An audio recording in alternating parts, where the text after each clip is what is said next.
India की एक young badminton player ने साउथ कोरिया में ऐसा कमाल कर दिया है जिसके बाद इंडियन फैंस के साथ साथ बीटीएस आर्मीज भी काफी एक्साइटेड हैं। रिसेंटली असम के गुवाहाटी की रहने वाली Indian badminton player Ashmita Chaliha ने साउथ कोरिया में कोरिया मास्टर्स 2026 का वुमेन्स सिंगल टाइटल अपने नाम कर लिया है। और ये सिर्फ एक नॉर्मल टूर्नामेंट विन नहीं है, क्योंकि Ashmita Korea masters women's single title जीतने वाली पहली इंडियन बन गई हैं। मतलब आज से पहले कोई भी Indian female badminton player south Korea के इस टूर्नामेंट का वुमेन्स सिंगल टाइटल नहीं जीत पाई थी। अश्मिता ने चाइना की हान क्वानशी को फाइनल में हराकर ये हिस्टोरिक अचीवमेंट अपने नाम कर लिया है। अब मैं आपको बताती हूँ कि अश्मिता की थोड़ी सी बैक स्टोरी क्या है एंड क्यों ये इतना खास हो जाता है। अश्मिता गुवाहाटी असम की रहने वाली हैं और काफ़ी सालों से बैडमिंटन खेल रही हैं। लेकिन खास बात यह है कि बीच में इंजरीज की वजह से उनका करियर काफ़ी स्लो हो गया था एंड कुछ टाइम तक वो कंपटीशन से भी दूर रही थी।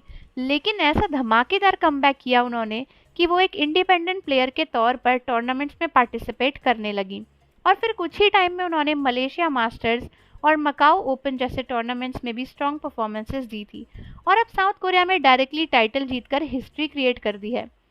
सबसे इंटरेस्टिंग बात तो ये है कि अश्मिता के कोच पाक तेसांग हैं, जो साउथ कोरिया से ही बिलोंग करते हैं एंड पहले बैडमिंटन स्टार पीवी सिंधु को भी कोच कर चुके हैं। तो एक तरफ इंडियन प्लेयर अश्मिता चलिया, दूसरी तरफ कोरिया में हिस्टोरिक विक्ट्री और ऊपर से उनके कोच भी कोरियन।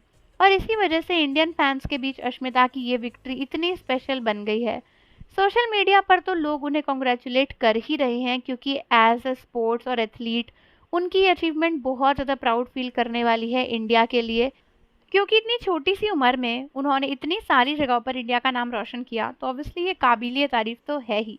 एंड चाहे वो कोरिया में जीते या कहीं और, ये एक बड़ा अचीवमेंट है। साथ ही साथ कोरिया में जीतना उनके लिए एक हिस्ट्री का मूवमेंट है, बिकॉज कोरिया में आज से पहले इस टूर्नामेंट को कोई भी इंडियन नहीं जीता है।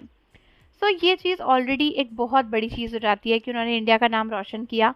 और बीटीएस फैंस के लिए तो कोरिया में इंडियन अचीवमेंट देखना वैसे भी एक अलग ही एक्साइटमेंट वाली बात है। फैंस मजाक मजाक में ये भी कह रहे थे कि कोरिया में अश्मिता ने जो हिस्ट्री क्रिएट की है, शायद ये अचीवमेंट बीटीएस तक भी ज़रूर पहुंची होगी। कोरिया की ज़मीन पर एक इंडियन गर्ल ने इतना बड़ा टाइटल जीता है। ऑनेस्टली अश्मिता चलिया ने इंडिया को प्राउड फील कराने के साथ साथ कोरिया में भी अपना नाम बना दिया है।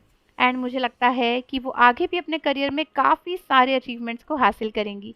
लेकिन ये अचीवमेंट के बाद obviously Korean fans, BTS fans और ज़्यादा एक्साइटेड हो गए हैं ये सोचकर कि इंडिया की एक नई अचीवमेंट बीटीएस के सामने आई होगी, तो इस पर बीटीएस का क्या रिएक्शन रहा होगा।